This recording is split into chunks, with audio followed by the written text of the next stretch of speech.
بسم الله الرحمن الرحيم بسم الله الرحمن الرحيم. السلام عليكم ورحمة الله وبركاته. إن الحمد لله نحمده ونستعينه ونستغفره ونعوذ بالله من شرور أنفسنا ومن سيئات أعمالنا. من يهده الله فلا مضل له ومن يضلل فلا هادي له. أشهد أن لا إله إلا الله وحده وأشهد أن محمدا عبده ورسوله لا نبي بعده.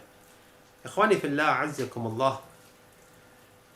Kali ini kita akan berbicara tentang dunia dan cara pandang sahabat terhadap dunia tersebut. Sesungguhnya cara pandang sahabat terhadap dunia adalah sebuah cara pandang yang sangat unik sekali. Dunia di mata sahabat bukanlah tujuan. Dunia di mata sahabat bukanlah cita-cita yang tertinggi yang akan mereka kejar. Tetapi dunia di mata sahabat adalah sebagai sebuah sarana untuk mencari ridha Allah Subhanahu wa ta'ala. Sehingga dengan demikian, mereka tidak tinggalkan dunia, mereka cari dunia, mereka bekerja di dunia ini, mereka memakmurkan dunia ini. Tetapi ketika mereka memakmurkan dunia, bukan untuk dunia, tetapi mereka memakmurkannya dalam rangka mencari ridha Allah Subhanahu wa ta'ala. Sehingga mereka senantiasa mencari dunia, mereka genggam dunia itu sebanyak mungkin berusaha di tangan mereka, tapi mereka tidak pernah memasukkan dunia itu ke hati mereka. Sehingga kapanpun Allah menghendaki untuk menginfakkan dunia ini, untuk memberikan dunia ini di jalan Allah, maka dengan enteng sekali mereka akan lepaskan dunia ini. Nah, sebuah cara pandang yang sangat unik. Pada satu sisi mereka mencari dunia, tapi pada sisi yang lain, dunia itu seolah-olah tidak berharga di mata sahabat. Tidak berharga untuk diri mereka, tetapi mereka gunakan dunia itu dalam rangka mencari ridha Allah Subhanahu wa ta'ala. Nah, bagaimana para sahabat bisa memiliki cara pandang yang demikian terhadap dunia ini? Tentu saja kita harus mengetahui bagaimana sahabat mendapatkan pelajaran tentang dunia ini dari guru mereka. Siapakah guru mereka? Guru mereka adalah Rasulullah SAW. Oleh karena itu kita perlu melihat bagaimana ajaran yang disampaikan oleh Rasulullah, bagaimana cara Rasulullah SAW mendidik para sahabat di dalam memandang dunia ini. Dunia di mata Rasulullah SAW dalam sebuah hadis yang diriwayatkan oleh Muslim, عن المستورد بن شداد رضي الله عنه وأرضاه قال رسول الله صلى الله عليه وسلم. Sebuah hadis yang diriwayatkan oleh Muslim, berkata Rasulullah sallallahu alaihi wasallam, "Wallahi ma dunya fil akhirah illa mithla ma yaj'alu ahadukum isba'uhu hada." Wa asyara Yahya bin Sa'id ahad ruwat al-hadis, asyara ila sababah fil yam falyanzur bima tarji'. Rasulullah SAW berkata, demi Allah, sesungguhnya dunia ini tidak lebih dibandingkan akhirat, seperti seseorang di antara kalian mencelupkan jari telunjuknya ini ke dalam lautan, kemudian dia angkat kembali telunjuknya dan dia melihat air yang menetes. Nah, yang tersisa di telunjuk ini itu adalah dunia, sementara lautan yang luas itulah akhirat. Nah, jadi seperti inilah Rasulullah SAW membuat perbandingan antara dunia dan akhirat. Wah, sesungguhnya dunia ini sama sekali tidak bernilai ketika dibandingkan dengan akhirat. Dalam sebuah hadis yang lain diriwayatkan oleh Imam Ahmad, an Abdullah bin Mas'ud radhiyallahu anhu, diriwayatkan oleh Imam Ahmad dari sahabat Abdullah bin Mas'ud berkata, qala Rasulullah sallallahu alaihi wasallam, berkata Rasulullah sallallahu alaihi wasallam, mali wali dunya wa mali dunya wa mali innama mathali wa mathalu dunya kamathali rakibin qala nam fi dhilli syajaratin fi yawmin sa'if thumma raha wa tarakaha. Bagaimana kita ini dengan dunia, dan bagaimana dunia ini terkait dengan aku, kata Rasulullah SAW, sesungguhnya seperti dia tidak lain adalah seperti seseorang ya yang berpergian jauh, berkendaraan, kemudian karena rasa capek, lelah, dia istirahat sejenak di bawah pohon ya, dalam hari yang terik, yang panas. Kemudian setelah dia beristirahat sebentar, dia tinggalkan pohon itu dan dia melanjutkan perjalanan. Nah, istirahat yang sejenak yang di bawah pohon tadi, itulah permisalan kehidupan kita di dunia. Sejenak seperti orang istirahat sebentar, kemudian setelah itu kita melanjutkan lagi perjalanan yang jauh. Nah, seluruh kehidupan kita itu adalah akhirat, dan sejenak yang berteduh di bawah pohon itulah dunia.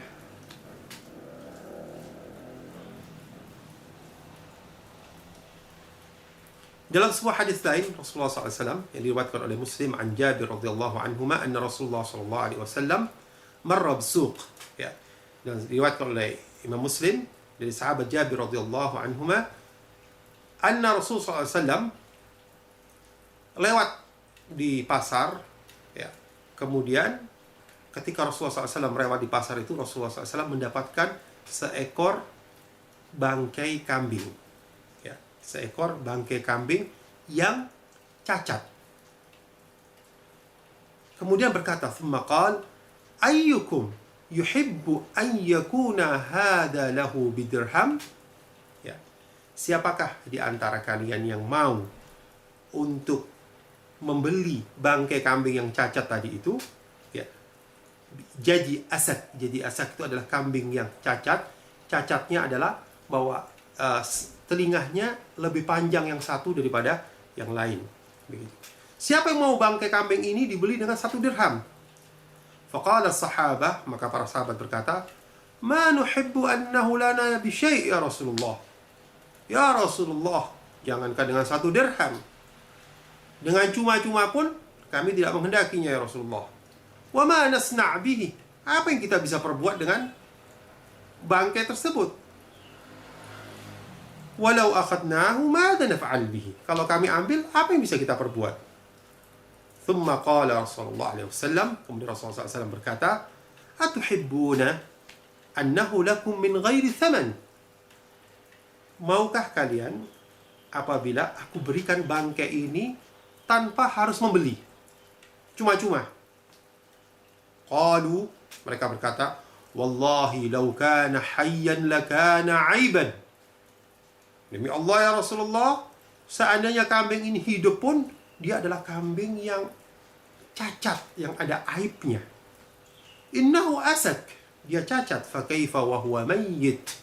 Ya, kalau yang hidup saja tidak bernilai, dia cacat, bagaimana dia sudah dalam keadaan yang mati seperti ini?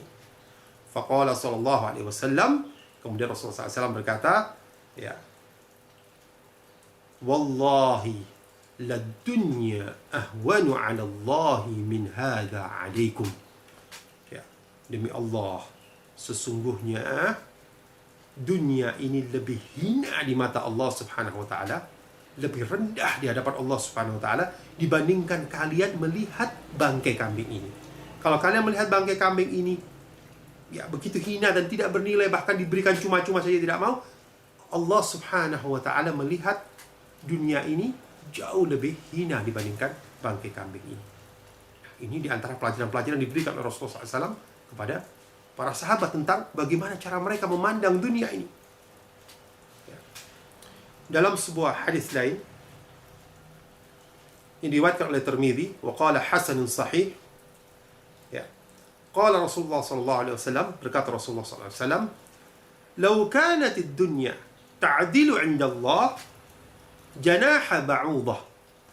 Seandainya dunia ini di hadapan Allah Subhanahu wa taala sama dengan nilainya dengan satu sayap nyamuk, bukan sepasang, hanya satu sayap nyamuk, ya, seandainya sama dengan itu, ma saqa minha kafiran syarbata ma, maka sesungguhnya orang kafir tidak akan bisa minum di muka bumi ini. Seandainya di depan Allah sama dengan seperti itu. Tapi karena di depan Allah Subhanahu wa taala, ya, dunia ini lebih hina, tidak ada harganya, lebih hina, lebih remeh daripada satu sayap nyamuk tadi itu, maka kemudian orang kafir bisa minum di dunia, bahkan orang kafir bisa mengambil kekayaan di dunia, bahkan di antara orang-orang kafir kita lihat banyak yang bisa menjadi konglomerat orang-orang kaya di dunia. Kenapa? Allah biarkan itu karena sesungguhnya dunia ini di mata Allah Subhanahu wa taala nilainya lebih rendah daripada satu sayap nyamuk. Nah, kemudian ada sebuah hadis lain, ya. Ini sebuah hadis yang diriwayatkan oleh Bukhari wa Muslim an Abi Dzar radhiyallahu anhu qala, ya. Diriwayatkan dari sahabat Ibnu Abu Dzar, ya.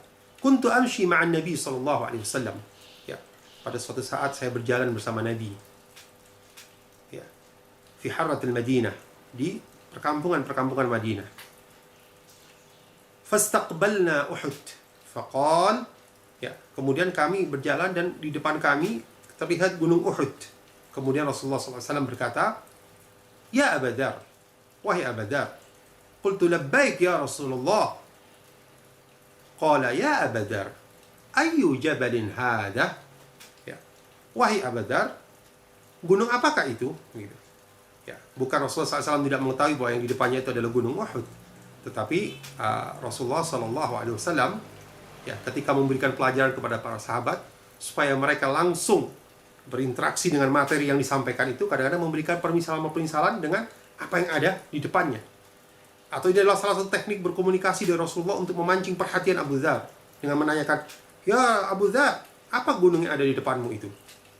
Dan ya, sikap adab dari Abu Dzar, ya, berbicara dengan Rasulullah SAW, ya, sopan santun Abu Dzar ketika berbicara dengan Rasulullah SAW, ya, Abu Dzar tidak menjawab, "Ya Rasulullah, masa kita nggak tahu itu Uhud?"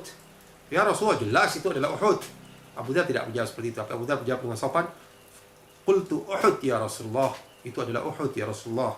Dengan jawaban yang sopan seperti itu.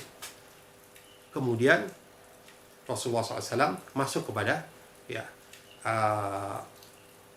subjek dari yang dia bicarakan. Dia mengatakan, "Ma yasurruni an 'indi mithla Uhud hada dhahaban." Sungguh ya Abu Dzar, seandainya aku memiliki emas sebesar gunung Uhud itu, tidak akan membuat aku menjadi lebih gembira, tidak akan membuat aku bahagia, tidak membuat aku senang karena aku memiliki emas sebesar Uhud itu. Kata Rasulullah SAW, "Tamdi alayya 3 ayyam, ya, wa 'indi minhu dinar illa syai'an arsuduhu lidain, illa an aqula fihi fi ibadillahi hakada wa hakada an yaminihi wa an shimalihi wa min khalfihi." Kata Rasulullah SAW, seandainya aku memiliki emas sebesar gunung Uhud itu, atau dibandingkan aku memiliki 1 dinar saja di rumah, sungguh emas yang sebesar gunung Uhud itu tidak membuat aku lebih gembira daripada 1 dinar saja. Ya, kecuali apabila harta tersebut aku gunakan untuk melunasi hutang-hutangku, dan kemudian aku infakkan untuk hamba-hamba Allah, hakada, sambil mengisyaratkan ke kanan, ya, melempar ke kanan, wa hakada, dan melempar ke kiri, wa hakada, dan melempar ke belakang. Ya, kata Rasulullah, harta yang banyak itu tidak membuat aku lebih gembira daripada 1 dinar, kecuali pertama aku gunakan dia untuk membayar hutang, kemudian yang kedua aku infakkan di jalan Allah Subhanahu wa taala. Dengan mengatakan aku lemparkan ke kanan, aku lemparkan ke kiri, dan aku lemparkan ke belakang. Subhanallah, pelajaran dari Rasulullah tidak mengatakan aku terletakkan di depan, tidak. Karena Rasulullah SAW tidak pernah meletakkan dunia itu di depan. Ya, tidak pernah menempatkan dunia itu di depan. Dia tempatkan di kanan, kiri, dan di belakang. Thumma qal, kemudian Rasulullah SAW berkata, "Innal aktsarina humul aqalluna yawmal qiyamah illa man qala hakada wa hakada wa hakada an yaminihi wa an shimalihi wa an khalfihi wa qalilun mahum." Sesungguhnya ya Abu Dzar, orang-orang yang paling banyak hartanya ini di dunia, mereka justru adalah orang yang nanti paling sedikit derajatnya yaumul qiyamah. Ya, paling sedikit derajatnya yaumul qiyamah.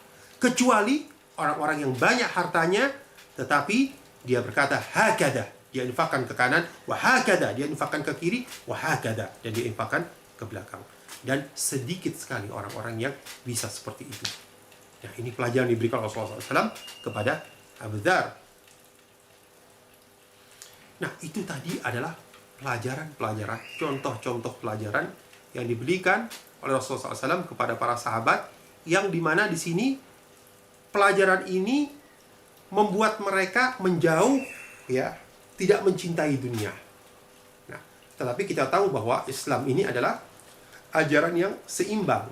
Dia tidak mengajarkan orang kemudian jauh dari dunia, meninggalkan dunia dan selesai setelah itu, tidak. Nah, kemudian Rasulullah SAW juga mengajarkan kepada mereka bahwa carilah dunia ini, gitu. Tapi pada saat yang sama, jangan kau pandang dunia ini sebagai sesuatu yang sangat berharga, karena yang berharga itu adalah akhirat nanti, gitu. Nah, dalam sebuah hadis Rasulullah SAW berkata, ya, diriwayatkan oleh Bukhari, ini adalah sebuah motivasi bagi para sahabat untuk mereka tidak melupakan dunia, mencari dunia. Ya, sebuah hadis diriwayatkan oleh Bukhari an Abi Hurairah radhiyallahu anhu wa ardhahu, qala Nabi sallallahu alaihi wasallam, ya.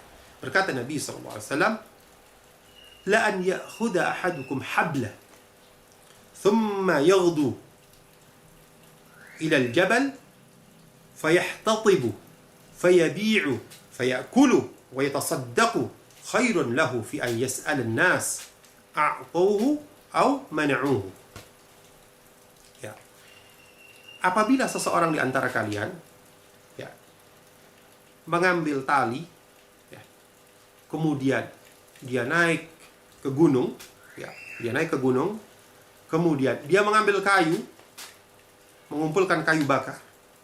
Kemudian setelah dia kumpulkan kayu bakar, kemudian dia jual kayu bakar tadi itu, ya. Kemudian dari hasil kerjanya tadi itu, dia mengambil untuk makan, untuk kebutuhan dia, keluarganya, ya. Dan kemudian dia mensedekahkan sisanya, maka itu adalah jauh lebih baik, kata Rasulullah SAW, daripada dia duduk dan meminta-minta kepada manusia. Dia meminta kepada manusia. Di mana ketika dia meminta, maka dia akan diberi, atau dia akan ditolak oleh manusia. Nah, ini adalah motivasi dari Rasulullah SAW, bahwa jangan kau tinggalkan dunia. Ya, jangan kau sama sekali meninggalkan dunia, cukup duduk beribadah saja. Tapi carilah nafkah, carilah harta, begitu ya. Sampai-sampai dilukiskan ini tentang seseorang yang tidak punya apa-apa sama sekali, tidak punya modal, hanya punya modal tali. Maka Rasulullah berangkatlah ke gunung, ya, dengan tali itu, cari kayu bakar, engkau jual kayu bakar tadi itu, engkau mendapatkan harta. Subhanallah, ketika berbicara dengan orang yang sangat minimal seperti ini modalnya, Rasulullah masih tidak melupakan wa yatasaddaq. Nah, tetap Rasulullah tidak melupakan bahwa orang yang seperti ini pun, kalau dia punya kelebihan, dia pun bersedekah. Artinya sedekah walaupun hanya sedikit, gitu. Dikatakan oleh Rasulullah, orang yang seperti ini dengan harta yang pas-pasan, tapi dia mengucurkan keringat untuk mencari nafkah, jauh lebih baik daripada orang-orang yang duduk di rumah, ya, beribadah ataupun mengerjakan apa saja, tidak mau mencari nafkah, dan dia bergantung kepada orang lain untuk meminta-minta harta. Subhanallah, ini adalah ajaran yang luar biasa seimbang, ya, seimbang sekali, mengajarkan untuk mencari dunia, dan pada saat yang sama memandang dunia ini tidak ada nilainya, ya, tidak ada nilainya. Kata Rasulullah, tidak ada nilainya sama sekali kalau tidak diinfakkan ke kanan, ke kiri, dan ke belakang. Nah, sekarang mari kita melihat bagaimana contoh-contoh yang ditunjukkan oleh para sahabat setelah mereka menyerap ajaran Rasulullah itu, bagaimana mereka mengaplikasikan ajaran tersebut dalam kehidupan mereka. Yang pertama, mari kita lihat kisah dari seorang sahabat yang bernama Abu Dahdah Al-Ansari, ya. Diriwayatkan oleh Ibnu Mas'ud, ya, bahwa ketika turun ayat dalam Al-Quran surat Al-Baqarah ayat 245, man dalladhi yuqridullaha qardan hasanan fayudha'ifahu lahu ad'afan katsiran wallahu yaqbidu wa yabsutu wa ilayhi turja'un. Man dalladhi yuqridullaha qardan hasanan, ya.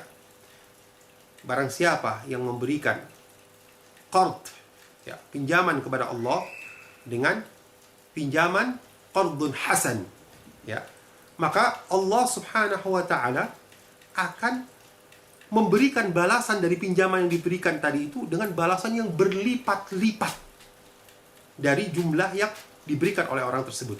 Begitu. Nah, sesungguhnya Allah ya menyempitkan dan meluaskan ya kepada siapa saja yang dikehendakinya, dan kepadanya lah ya kita berharap begitu. Nah, ini ayat yang turun ya dalam Al-Baqarah ayat 245. Ketika mendengar ayat ini turun, maka pertama kali ayat ini didengar oleh Abu Dahdah di telinganya, dia langsung asra'a Abu Dahdah ila Rasulullah sallallahu alaihi wasallam. Segera Abu Dahdah menemui Rasulullah sallallahu alaihi wasallam. Ya. Kemudian berkata kepada Rasulullah, "Ya Rasulullah, wa inna Allah azza wa jalla la yuridu minna al-qard." Ya Rasulullah, apakah Allah Subhanahu wa taala membutuhkan pinjaman dari kita? Qala na'am ya Abu Dahdah. Benar ya Abu Dahdah. Nah, mendengar Rasulullah mengatakan na'am, Abu Dahdah tidak banyak soal lagi, tidak banyak pertanyaan lagi, tidak menanyakan, "Ya Rasulullah, apakah pinjaman ini sedekah? Apakah pinjaman ini zakat? Atau pinjaman ini?" Dan tidak banyak lagi mempertanyakan itu. Yang penting Allah Subhanahu wa taala dalam ayat ini mengatakan untuk menginfakkan harta dan memberikan balasan yang banyak. Langsung Abu Dahdah mengatakan, "Ya Rasulullah, arini yadaka." Ya Rasulullah, julurkan tanganmu ya Rasulullah. Ya, fanawalahu yadahu. Ya. Kemudian Abu Dahdah menjabat tangan Rasulullah, ya. Kemudian Abu Dahdah berkata, "Fa inni aqradtu rabbi haiti." Saksikan ya Rasulullah bahwa sesungguhnya aku pinjamkan, aku serahkan kepada Allah Subhanahu wa taala ya kebunku. Ya, wa hiya hadiqah kabira wa dakhma indahu. Dan ia adalah sebuah kebun yang sangat besar, kebun yang sangat istimewa yang letaknya di pusat kota Madinah, ya. Dikatakan oleh Ibnu Mas'ud bahwa kebun tersebut terdiri dari 600 pohon kurma. Subhanallah, dan satu pohon kurma itu nilainya luar biasa. Ikhwan fillah azakumullah. Ya, bahkan pada saat itu ya dengan satu atau dua pohon kurma saja orang bisa membangun rumah. Kalau dia jual 1-2 pohon kurma, dia bisa cukup untuk membangun rumah. Di kebun itu ada 600 pohon kurma dan dia infakkan di jalan Allah. Kemudian Abu Dahdah Al-Ansari berjalan bersama Rasulullah ke kebunnya. Pada saat itu istrinya dan anaknya masih ada dalam kebun. Kemudian dia berkata, "Ya Ummu Dahdah, ukhruji. Keluarlah engkau dari kebun ini. Sesungguhnya aku telah serahkan kebun ini di jalan Allah Subhanahu wa taala." Subhanallah. Ayat yang pertama kali dia dengar dan ayat ini langsung dia praktekkan. Bagaimana Abu Dahdah bisa menyerahkan harta yang begitu besar di jalan Allah dengan sekali mendengar ayat? Tidak lain karena sesungguhnya harta tersebut tidak sampai ke dalam hati Abu Dahdah. Ya, kalau harta itu sampai di hati, untuk mengeluarkannya susah. Khwanifillah. Ya, harus dicongkel-congkel dulu hati ini, dan itu ya menimbulkan luka, begitu perih ketika mengeluarkan harta, begitu ya. Tetapi ketika harta itu tidak sampai ke hati, maka mengeluarkannya pun gampang sekali. Ya. Bagaimana juga kisah ya Abdurrahman bin Auf. Ya, Abdurrahman bin Auf adalah seorang konglomeratnya sahabat. Ya, di antara para konglomeratnya sahabat adalah Abdurrahman bin Auf. Dan Abdurrahman bin Auf juga adalah termasuk di antara al-ashra al-mubashshirina bil jannah, termasuk di antara 10 orang yang dijamin masuk surga. Ya. Abdurrahman bin Auf sangat terkenal dengan infaknya di jalan Allah Subhanahu wa taala. Ya. Ketika suatu saat Rasulullah SAW meminta kaum muslimin mengumpulkan hartanya ya, untuk sebuah peperangan, maka Abdurrahman bin Auf datang dan membawa harta yang banyak sekali. Kemudian dia serahkan kepada Rasulullah. Kemudian dia berkata, kemudian Rasulullah SAW bertanya, "Ya Abdurrahman, apa yang kau tinggalkan dari hartamu selain ini?" Dia mengatakan, "Ya Rasulullah, saya memiliki ya, setengah dari harta ada di rumah dan setengahnya saya bawa semuanya untuk saya infakkan di jalan Allah. Kemudian didoakan oleh Rasulullah agar Abdurrahman mendapatkan barakah dari hartanya dan perniagaannya. Ya. Abdurrahman bin Auf adalah seorang yang sukses di dalam berniaga. Ketika dia berhijrah dari Makkah ke Madinah, dia tinggalkan semua hartanya di Makkah. Dan ketika dia sampai di Madinah, ya, kemudian dia dipersaudarakan dengan seorang Ansar, dan orang Ansar tadi itu berkata kepada Abdurrahman, "Ya Abdurrahman, ya, aku bagi hartaku, ya, setengah untukku dan setengah untukmu." Ya, kemudian kata Abdurrahman bin Auf, "Tidak perlu wahai saudaraku, cukup tunjukkan di mana pasar dan aku akan berniaga." Subhanallah, dalam waktu yang tidak lama, kemudian Abdurrahman menjadi salah satu orang yang paling kaya di antara sahabat Rasulullah SAW. Ya. Dan Abdurrahman bin Auf setelah peristiwa yang tadi itu, ya, dalam peristiwa yang berikutnya, peperangan yang berikutnya, ketika Rasulullah SAW meminta para sahabat untuk menginfakkan hartanya, Abdurrahman bin Auf datang dengan seluruh hartanya dia bawa, semuanya dia infakkan. Kemudian ditanya oleh Rasulullah, ya Abdurrahman, apa yang kau tinggalkan untuk keluargamu? Dia mengatakan, aku tinggalkan jauh lebih berharga daripada ini ya Rasulullah. Apa aku tinggalkan kepada mereka? Allah wa Rasul. Aku tinggalkan bagi mereka Allah dan Rasulnya. Sampai-sampai Umar bin Khattab berkata dalam peristiwa ini, sungguh aku tidak tahu apakah Abdurrahman dalam peristiwa ini dia mendapatkan pahala atau dia berdosa karena terlalu berlebih-lebihan dalam berinfak. Sampai-sampai kata Umar bin Khattab demikian. Karena bagaimana semangat Abdurrahman bin Auf mencari harta dan kemudian menginfakkan harta itu semuanya di jalan Allah Subhanahu wa taala. Gitu. Dan sepeninggal Rasulullah SAW, Abdurrahman bin Auf adalah orang yang menanggung pembiayaan daripada istri-istri Rasulullah SAW. Ya. Dia senantiasa memperhatikan istri-istri Rasulullah, ya. Kemudian menyediakan apabila mereka akan berangkat haji, dia menyediakan semua kebutuhan kendaraan dan seterusnya. Begitu. Dia menjual sebuah tanah dengan harga yang sangat tinggi di Madinah, kemudian dia tidak mengambil satu peser pun dari uang tanah itu, dan dia infakkan semuanya di jalan Allah. Ada sebuah peristiwa. Suatu saat Abdurrahman bin Auf datang dengan kafilah yang besar sekali. Ya. Kemudian sampai-sampai Madinah ini bergetar karena besarnya kafilah dagang dibawa oleh Abdurrahman bin Auf. Nah, ketika Aisyah radhiyallahu anha bertanya, ada apa ini? Kemudian jawab bahwa ini adalah kafilah dagang dari Abdurrahman bin Auf. Kemudian Aisyah mengatakan, ya, mudah-mudahan Allah memberikan barakah kepada harta Abdurrahman bin Auf. Sesungguhnya aku mendengar dari Rasulullah SAW bahwa Abdurrahman bin Auf akan masuk surga dalam keadaan merangkak. Abdurrahman bin Auf masuk surga dengan keadaan merangkak. Nah, kemudian ketika mendengar ini, langsung Abdurrahman bin Auf datang kepada Aisyah radhiyallahu anha. Dia berkata, wahai Ummul Mukminin, benarkah engkau mendengar hadis dari Rasulullah SAW bahwa aku akan masuk surga dalam keadaan merangkak? Ya. Kemudian kata Aisyah radhiyallahu anha, benar ya Abdurrahman. Kemudian, wahai Ummul Mukminin, saksikanlah bahwa sesungguhnya semua kafilah yang saya bawa ini, ya, beserta kendaraannya, beserta ontanya, dan beserta semua harta yang ada di bawah pelana-pelana kuda dan pelana-pelana onta tadi itu, aku infakkan semuanya di jalan Allah, dan aku mengharap mudah-mudahan insya Allah aku bisa masuk surga dalam keadaan berdiri dan dalam keadaan berjalan dan berdiri. Subhanallah.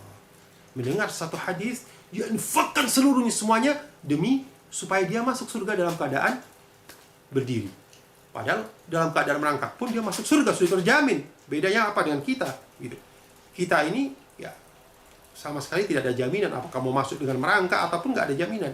Ini pun yang sudah dijamin masuk surga dengan merangkak, dia mengatakan tidak puas dengan itu dan dia ingin menginfakkan semua hartanya demi masuk surga dalam keadaan berjalan dan berdiri. Nah, inilah qanifillah, ya, bagaimana ya para sahabat itu berinteraksi dengan dunia, bagaimana sahabat itu memandang dunia, dan ini adalah contoh buat kita semuanya bagaimana kita berinteraksi dengan dunia. Pelajaran yang berharga buat kita dari sahabat Rasulullah. Mari kita cari dunia, mari kita mencari nafkah, mari kita makmurkan dunia ini. Tapi pada saat yang sama, ketahuilah bahwa dunia ini tidak bernilai sedikit pun di hadapan Allah. Ya, dunia tidak apa-apanya. Jangan sampai kita menjual akhirat kita dengan dunia. Jangan sampai kita jual akhirat kita untuk dunia ini. Karena sama sekali akhirat ini tidak bisa dibandingkan dengan dunia yang begitu hina. Aku qouli hadza astaghfirullah li wa lakum. Wassalamu alaikum warahmatullahi wabarakatuh.